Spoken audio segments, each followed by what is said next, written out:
Good evening and welcome to NTD UK News. I'm Stuart Lees. Here are today's top stories.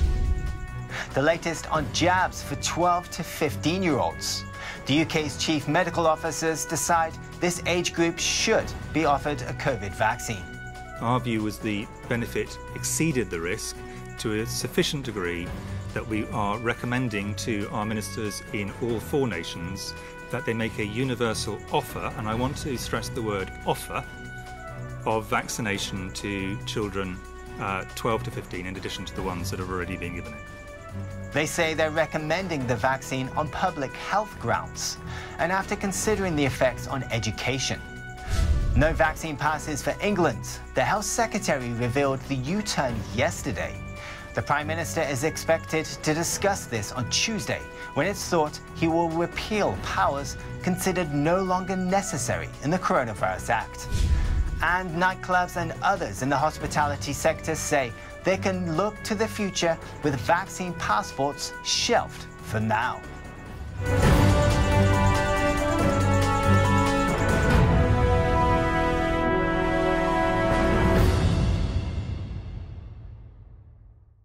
The UK's chief medical officers have decided children aged 12 to 15 should be offered a COVID vaccine, despite the vaccine advisory body not recommending it. The medical officers say they took in considerations including effects on education. NTD's Eddie Aitken has more.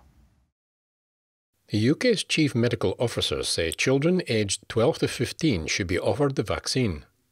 Our view was the benefit exceeded the risk to a sufficient degree that we are recommending to our ministers in all 4 nations that they make a universal offer, and I want to stress the word offer, of vaccination to children 12 to 15 in addition to the ones that are already being given it. It follows advice from the Joint Committee on Vaccination and Immunisation, or JCVI, advising against vaccines for the age group. Chris Whitty and his Welsh, Scottish and Northern Irish counterparts say they're recommending the vaccine on public health grounds, and it will reduce but not eliminate educational disruption.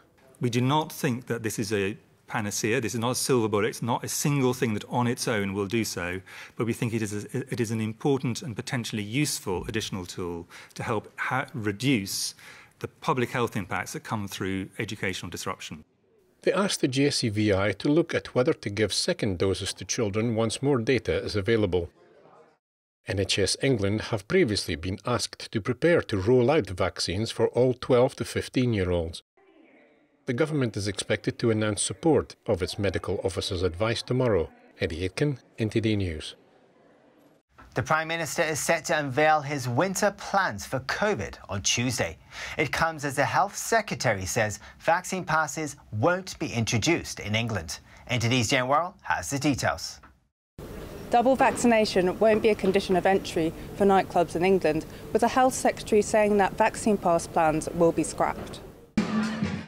Perhaps the idea was introduced to incentivise young people to get jabbed. Whatever the reason, Sajid Javid says they won't be going ahead, though he added it would be kept in reserve as a potential option. He also said he didn't anticipate any more lockdowns in England, thoughts that are expected to be reflected by the Prime Minister in a press conference on Tuesday. The Prime Minister is expected to repeal powers thought no longer necessary in the Coronavirus Act, including closing down the economy, applying restrictions to events and gatherings, disrupting education, and powers to detain infectious people. The government's focus is expected to remain on the vaccine programme. A decision on the booster jabs is also expected on Tuesday. Jane Worrell, NTD News, London. The hospitality sector has welcomed the shelving of vaccine passports for England. Here's NTD's Neil Woodrow with their response. Following the Health Secretary's announcement that vaccine passports for nightclubs and other crowded venues would be shelved, the hospitality industry feels it can now make plans. Michael Kill, Chief Executive of the Nighttime Industries Association, says, "We hope that businesses will now be able to plan for the future with some degree of certainty, regain confidence from customers and the workforce, and start to rebuild a sector that has consistently been at the sharp end of this pandemic." While Sasha Lord, Nighttime Economy Advisor for Greater Manchester and co-founder of Parklife Festival, says the plans were untenable and illogical, and there were multiple factors which would have been discriminatory and legally questionable. As a sector, we can now move forward without hesitation or vague regulations. Under the plan, people would have had to use the passes to prove their vaccination status to enter some venues. All eyes switched to Scotland now. Last week, SNP and Greens MSPs voted for vaccine passports to be mandatory for entry to nightclubs and larger events from October the 1st. Neil Woodrow, NTD News, London. On Saturday, 18-year-old Emma Raducanu became the pride of Britain, winning the US Open final. Her win ends Britain's 44-year wait for a female Grand Slam champion. NTD's Eddie Aitken has the story. British teenager Emma Raducanu shocks the world by becoming the first qualifier to win a Grand Slam tournament. Clutching her new trophy on Sunday, she says her win hasn't sunk in yet. I mean, it only really sunk in when after I won the semi-finals, that I was in the final of a Grand Slam. Like, the occasion, there was no getting around, you know, it's your first Grand Slam final. Raducanu competed in a series of qualifying matches prior to competing in the US Open main draw. Making it to the main tournament in this way and then going on to become champion is a remarkable achievement, a first in history. She won the final in straight sets, 6-4, 6-3 against Canada's Leila Fernandez, becoming Britain's first female Grand Slam winner in 4 decades, and the youngest British tennis player to win a Grand Slam title. Yeah, it means so much to me to be here with the trophy. It was always a dream to win a Grand Slam, so to be here, I'm really just want to enjoy every single second of this day. She tells Sky News during the championship she just concentrated on the matches, not distracted by the world outside her hotel and the stadium. Because I knew exactly what I had to do out there, you know, I'm going out there just taking care of point for point, business as usual. I mean, at the end of the day, like, you need to focus on the match, and that's exactly what I did. So, yeah, I'm very, very pleased with how I managed to perform the last 3 weeks. Raducanu says she spoke to her parents after the match.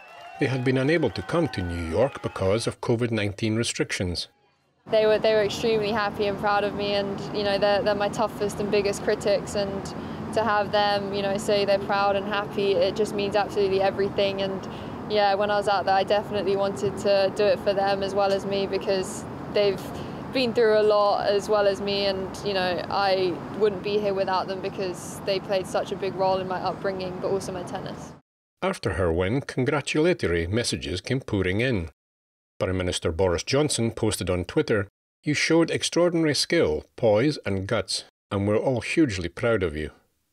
In a statement, Her Majesty the Queen wrote, "It is a remarkable achievement at such a young age, and is testament to your hard work and dedication."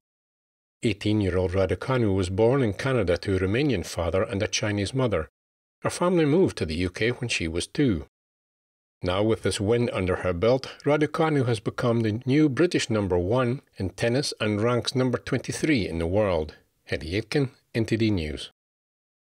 From a new sporting icon to a returning legend, Cristiano Ronaldo scored twice and led Manchester United to a 4-1 win over Newcastle on Saturday.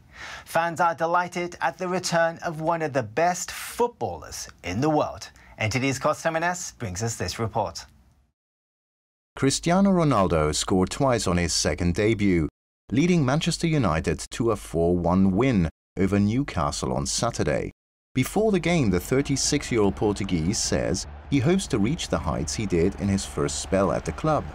I'm not here for vacation, or, as I told you before, was good to winning important things that I wore the shirt before many years ago, but I'm here to win again. Manchester United's manager said Ronaldo is a disciplined player and ruthless goalscorer who can sense big moments. He does what he does. Cristiano, He lifts everyone. He gets everyone so focused when he's in and around the place. He puts demands on himself, which then will put demands on his teammates, and he puts demands on us, and that's why he's done so much in his career. Ronaldo spent 6 seasons at United between 2003 and 2009, winning 8 major trophies. He rejoined them from Juventus last month on a 2-year contract. Manchester United fans are excited at his return and his performance. Unbelievable, absolutely unbelievable. I couldn't think anything else better at the minute. It was unreal. Manchester United last won the Premier League in 2013 under former manager Sir Alex Ferguson. Fans hope Ronaldo's return will bring back their winning ways. Costa Menes, NTD News. The UK is in the grips of chess fever, a Netflix show about a fictional chess prodigy coupled with people searching for things to do during lockdown has seen the ancient board game soar in popularity. High-end supplier Regency Chess has many products with the notice sold out due to the Queen's Gambit, the Netflix show named after a classic chess move. The English Chess Federation says it has doubled its number of active players in the past year. And Chess.com says it is hosting over 10 million games a day with 72 million members. That's 22 million new members this year. President of the English Chess Federation, Dominic Lawson, says he hopes the government will see the boom as a good reason to grant sports status to chess, allowing it to apply for public funding. The second round of hearings for the Uyghur Tribunal came to a close today. The tribunal is investigating whether China is conducting genocide or other crimes against Uyghurs, Kazakhs and others in northwest China. Witnesses and experts gave evidence. The tribunal is a people's tribunal. It's not legally binding. But the hearings have angered Beijing, who are calling it lies and misinformation. The tribunal is chaired by Sir Geoffrey Nice, who led the prosecution of Slobodan Milosevic. At the Human Rights Council in Geneva, the United Nations Rights High Commissioner said today she'd been unable to gain access to China's Xinjiang region. I regret that I'm not able to report progress on my efforts to seek meaningful access to the Xinjiang Uyghur Autonomous Region. Her aim had been to investigate reports of serious violations against Uyghurs following what it says are credible reports that 1 million Muslims held in camps have been put to work in the region. She added she is finalizing a report on the situation. People gathered at the September the 11th memorial sculpture in London's Olympic Park on Saturday. The tribute was one of many commemoration events held across the globe to mark the 20th anniversary of the attack. NTD's Joy Duguid has the story. On Saturday, a tribute to the victims of America's worst terror attack was held in London. Family members of victims attended the event. At that moment, I saw the planes hitting the towers crumbling, replay, and quickly realize that my life and the world was going to be changed forever. It takes place weeks after the US withdrawal from Afghanistan and return to power of the Taliban, which sheltered the militant group that carried out the attacks. The former head of MI6 also attended. I hope that a lot of young people today will know enough about what happened to reflect on the significance of having commemorations. 67 British nationals were among almost 3,000 killed when hijacked planes crashed into the World Trade Center in 2001. Joy Duguid, NTD News. Still to come, as one of the only countries in the EU, Denmark has dropped all pandemic-related restrictions. At a concert on the weekend, 50,000 Danes made full use of that new freedom. That and more after the break.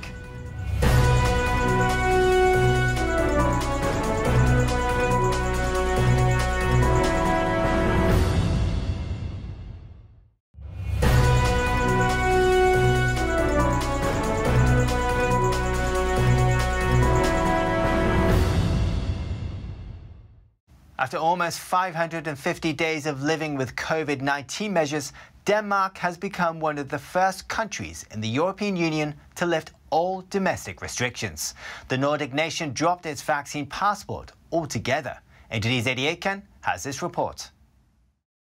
Last weekend, about 50,000 Danes attended a rock concert in Copenhagen, without any COVID-19 restrictions or requirements for entry. People were enthusiastic about being there. Really, what is Corona? Honestly, it was something I thought about when we arrived, like, wow, there are a lot of people. But we have totally forgotten about it. It's just so awesome to be here. It's reportedly the biggest indoor stadium concert in Europe since the first lockdown began last year. The concert happened one day after Denmark lifted all pandemic-related restrictions, one of the first countries in the European Union to do so. As of the 10th of September, proof of having been vaccinated is no longer required when entering nightclubs, making it the last restriction to fall. The return to normality has been gradual. Since mid-August, a mask on public transportation is no longer mandatory. On the 1st of September, limits on public gatherings were removed. Well, I think it's fantastic. It's really nice to have my sort of like social life back. It's really nice to see my friends again physically. I mean, I've seen some of them, but more like all of my friends together and go to like a concert or a football game. It's really nice. Yeah, definitely. And it is no longer mandatory to show a vaccination pass to go to football games, fitness centres or hairdressers, or be seated inside restaurants. I think, despite of all the restrictions, I think people are still holding a bit back. They still want to wash their hands and keep distance, but hopefully in time it'll go back to being normal, so we can get the good vibes and the atmosphere back in the restaurants, so people are not afraid to go out and eat and have a glass of wine. The Danish government no longer considers COVID-19 a socially critical disease, but an ordinary dangerous illness. More than 80% of people above the age of 12 have had the 2 shots of a COVID-19 vaccine. So we in Denmark is lifting the restrictions because the vaccine rollout has been very successful, and as a consequence we have the pandemic under control in this country and can therefore handle whatever remaining of those who still get infected within the frameworks of our hospital system. Strict entry restrictions still apply for non-Danes at the borders. Eddie Aitken, NTD News. Protesters marched in Paris on Saturday for the 9th straight weekend, condemning the French government's mandated health pass. Edward Baran reports. Thousands of protesters marched in Paris on Saturday for the 9th straight weekend, condemning the country's use of health passes to fight the spread of coronavirus. French government requires a health pass for people to enter cinemas, restaurants, gyms or museums. The pass shows proof of vaccination, a negative test or recovery from the disease. People on the march chanted slogans such as freedom and Macron, we don't want your pass. This man says he's hoping the government withdraws the health pass and especially that they don't make vaccines mandatory. This woman says she protests every Saturday for freedom. It's my duty for my children, for my grandchildren, to live in a free country, she says. The government says it's necessary to combat the pandemic. Violent clashes broke out at another protest in Toulouse when an unidentified group attacks demonstrators with sticks and walking crutches. The Interior Ministry said 121,000 people joined anti-health pass protests around France as of Saturday evening. Greek police fired tear gas and water cannons at vaccine demonstrators on Saturday, who responded by hurling flares. The protests took place during a speech by the Prime Minister. Here's NTD's Kostemenes with more on this. Greek police fired tear gas and water cannons to break up a protest against mandatory vaccinations on Saturday. Protests took place as Prime Minister Kyriakos Mitsotakis made his annual economic policy speech in the northern city of Thessaloniki. Flares were hurled at police as they blocked 2,500 protesters from a trade fair where the PM was delivering his address. We came here to give a message to the government that we will not stop our fight. They are making fun of us with the changes that are coming to a new labour law that was recently passed hand in hand with the employers. We are shouting that we are here, we will resist, and we will continue our fight until the end. Protests began in July after the government announced mandatory inoculation of healthcare workers and nursing home staff. Nearly 6,000 frontline healthcare workers have been suspended from their jobs for missing a September the 1st deadline to get at least one vaccine shot. Health sector labour unions say 10,000 unvaccinated staff could be suspended, disrupting operations at understaffed hospitals. During his address, Mitsotakis said vaccinations are the only answer to fighting the virus and protecting the economy from further lockdowns. The epilogue of the pandemic is written clearly. The only answer to the danger is the vaccine, and the economy and society will not shut down again. Labour unions, opposition party members and supporters also demonstrated peacefully outside the venue. Costimenes, NTD News. Thousands of Catalans marched through the region's capital, Barcelona, on the weekend, demanding independence from Spain. The protest was the first since Spain's government pardoned 9 Catalan separatist leaders. NTD's Eddie Aiken has the story. Catalan separatists held their first major gathering for independence since the start of the pandemic on the weekend. In the region's capital of Barcelona, they tried to offer a display of unity, despite divisions over upcoming talks with the Spanish government. We are the ones with the voice, and we ask our leaders for unity. Police says over 100,000 people took part. The organiser, the Catalan National Assembly, put the figure close to 400,000. The protest was the first since Spain's government pardoned 9 Catalan separatist leaders who had been jailed for their role in a 2017 botched bid for independence. Some of them attended the protest. What is Spain's plan for Catalonia? None. Only repression and more repression. Demonstrators displayed pro-independence flags and T-shirts. A meeting between the Catalan and the central government is supposed to advance negotiations towards an eventual solution to the political crisis. Expectations remain extremely low for a quick fix because the separatists demand a referendum on independence. The central government says a vote would have to be on a proposal to improve the relationship of the region with the rest of Spain. The conflict remains here. There's still over 3,000 people who are being prosecuted by the Spanish government, by the Spanish state. This is not over unless there is a referendum, a proper referendum on independence, or the Catalan people can exercise their freedom, their right to self-determination. The meeting doesn't have a date yet, but it is supposed to be soon. Eddie Aitken, NTD News. In London, music lovers can enjoy a live performance on a canal boat after a concert pianist converted it into a floating venue. NTD's Joy Duguid brings us this story.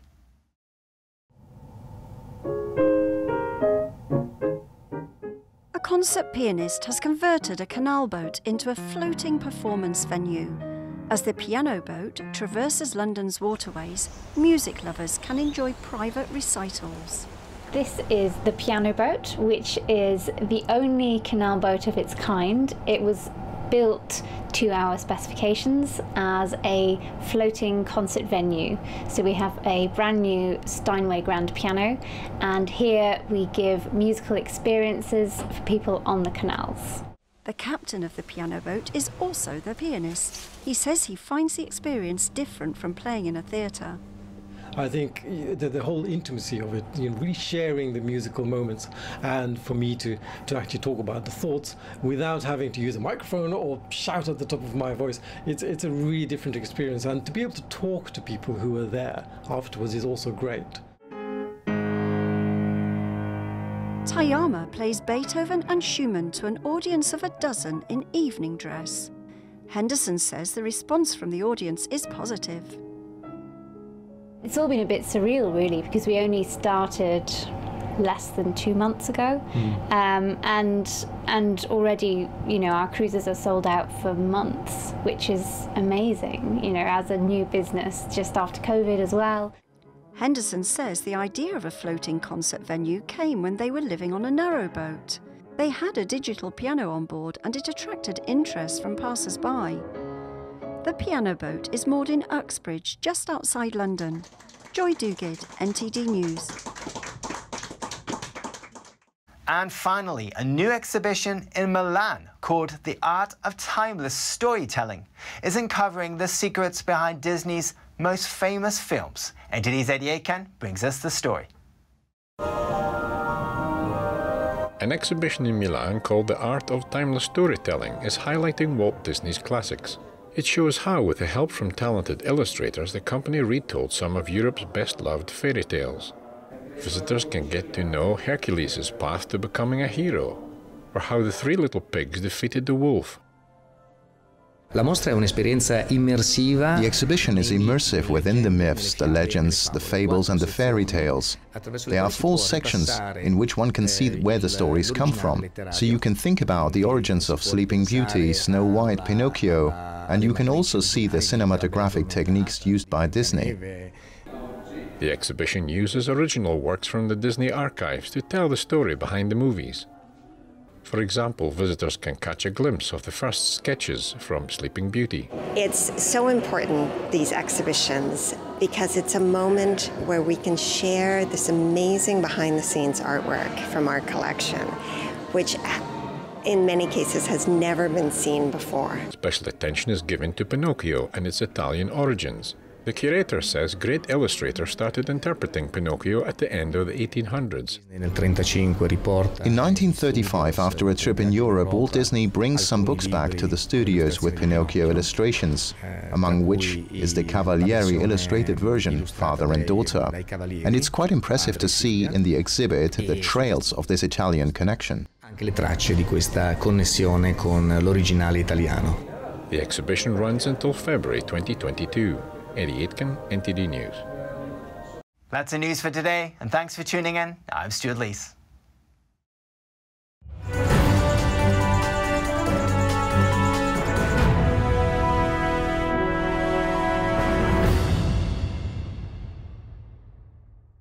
Thank you for watching our daily news show on YouTube. You can also watch our other programming on channel 190 on Sky TV or on Freeview via channel box on channel 271. In the meantime though, please give this video a like and hit subscribe to our channel. Have a good day.